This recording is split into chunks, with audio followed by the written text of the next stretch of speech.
നമസ്കാരം. ഓം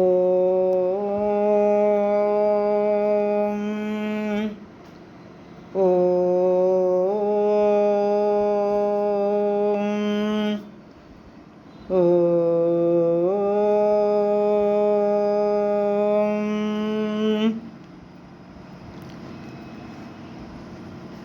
കുജനം രമ രാമേതി മധുരം മധുരാക്ഷരം ആരുഹ്യ കവിതാശാഖാം വന്ദേ വാൽമീകി കോകിലം.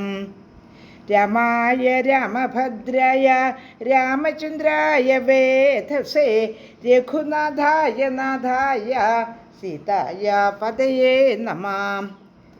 മനോജവം മാരുതതുല്യവേഗം ജിതേന്ദ്രിയം ബുദ്ധിമതാം വരിഷ്ഠം വാതാത്മജം വാനരയൂഥമുഖ്യം ശ്രീരാമദൂതം ചരണം പ്രപദ്യേ.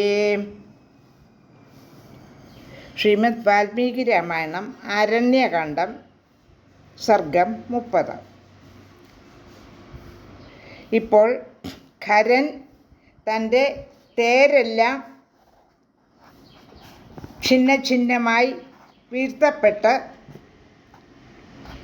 തേരിൽ നിന്ന് ഇറങ്ങി താഴെ നിൽക്കുകയാണ്. അപ്പോൾ ഖരനോട് ശ്രീരാമൻ പറഞ്ഞു, നീ എന്നെ ശക്തി കുറഞ്ഞവനായി കണ്ടത് വളരെ മോശമായിപ്പോയി. ഇതാ നിൻ്റെ തേരെല്ലാം തകർന്ന് കിടക്കുന്നു. നിൻ്റെ വീമ്പ് പറച്ചിൽ ഒരർത്ഥവുമില്ലെന്നിപ്പോൾ മനസ്സിലായില്ലേ? ഇങ്ങനെയൊക്കെ ഖരനോട് ചോദിക്കുന്നു. ഞാൻ നിൻ്റെ പ്രാണൻ ഇപ്പോൾ അപഹരിക്കാൻ പോവുകയാണ് എന്ന് ഓർമ്മപ്പെടുത്തുന്നു. നിൻ്റെ പതഞ്ഞൊഴുകുന്ന ചോര ഇപ്പോൾ ഭൂമിയിൽ നിറയെ പരന്ന് ഒഴുകും എന്നു പറഞ്ഞുകൊണ്ട് ഖരനെ കൊല്ലുവാൻ തന്നെ ശ്രീരാമൻ നിശ്ചയിച്ച് വീണ്ടും പോര് തുടങ്ങുന്നു. 30-ാം സർഗത്തിലെ 8-ാമത്തെ ശ്ലോകം. പ്രവൃദ്ധനിദ്രേശൈതേ ത്വയി രാക്ഷസപാംസനെ ഭവിഷ്യന്തി ശരണ്യാനാം ശരണ്യാദണ്ഡകായിമേ. രാക്ഷസാധമനായ നീ എന്നേക്കുമായി ഉറങ്ങുമ്പോൾ ഈ ദണ്ഡകാരണ്യ പ്രദേശം ശരണ്യർക്ക്, അതായത് രക്ഷ നേടുന്നവർക്ക് ശരണമായി ഭവിക്കും.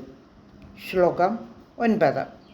ജനസ്ഥാനേ ഹതസ്ഥാനേ തവ രാക്ഷസമച്ഛരൈഹൈ നിർഭയാ വിചരിഷ്യന്തി സർവതോ മുനയോ വനേ. നിന്റെ ജനസ്ഥാനം എൻ്റെ അമ്പുകളാൽ ഹതസ്ഥാനമാവുന്നതിനാൽ പേടി കൂടാതെ വനത്തിൽ മുനിമാർ സഞ്ചരിക്കും. ശ്ലോകം 10. അദ്യ വിപ്രസരിഷ്യന്തി രാക്ഷസ്യോ ഹതബാന്ധവാഃ ബാഷ്പാർദ്രവദനാദീന ഭയാദന്യഭയാവഹാഃ. അന്യർക്ക് പേടിയുണ്ടാക്കിയിരുന്നവരായ രാക്ഷസികൾ ഹതബാന്ധവരായി പേടിച്ചരണ്ട് കണ്ണീർ പുരണ്ട മുഖത്തോടെ പരിദീനരായി ഓടിപ്പോകും. ശ്ലോകം 11. അദ്യ ശോകരസജ്ഞസ്ത ഭവിഷ്യന്തി നിരർത്ഥിക അനുരൂപകുലാപജ്ഞോ യാസാം ത്വം പതിരീദൃശ. 11-ാമത്തെ ശ്ലോകത്തിൻ്റെ അർത്ഥം, അനുരൂപകുലത്തിൽ നിന്നും വന്നവരായ നിന്റെ പത്നിമാർ പതിയായ നീ ഈ അവസ്ഥയിൽപ്പെട്ടതിനാൽ നിരർത്ഥ ജീവിതമാരായി ഭവിക്കും. ഇന്നവർ ശോകമെന്തെന്നറിയും. ശ്ലോകം 12. നൃശംസശീലക്ഷുദ്രാത്മൻ നിത്യം ബ്രാഹ്മണകണ്ഠക ത്വത്കൃതേ ശങ്കിതൈരഗ്നൗ മുനുഭി പത്യതേ ഹവി. നീചാത്മാവേ, നൃശംസ ബ്രാഹ്മണർക്ക് നിത്യദ്രോഹിയായവനെ, നിന്റെ കുവൃത്തികൾ മൂലം ശങ്കയോടെയാണ് മുനിമാർ അഗ്നിയിൽ ഹവിസർപ്പിക്കുന്നത്. ശ്ലോകം 13.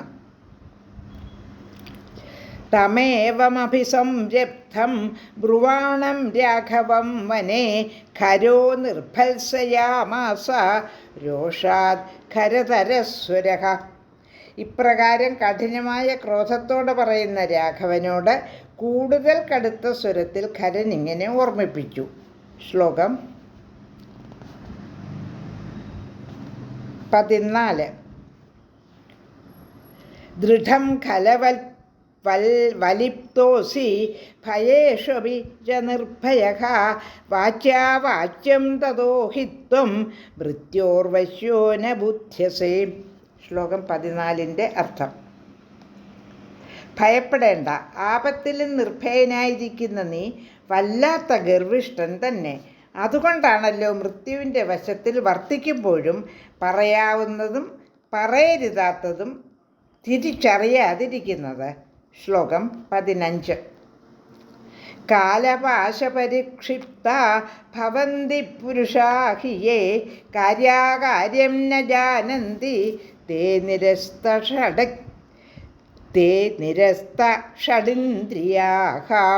ശ്ലോകം 15-ന്റെ അർത്ഥം: കാലപാശത്തിൽ കുടുങ്ങിക്കഴിഞ്ഞവർ 6 ഇന്ദ്രിയങ്ങളുടെയും കെൽപ്പ് നഷ്ടപ്പെട്ട് കാര്യവും അകാര്യവും അറിയാത്തവരായി ഭവിക്കുന്നു. 15 ശ്ലോകമാണ് പാരായണം ചെയ്തത്. സർഗം 30. ലോകാ സമസ്ത സുഖിനോ ഭവന്തു.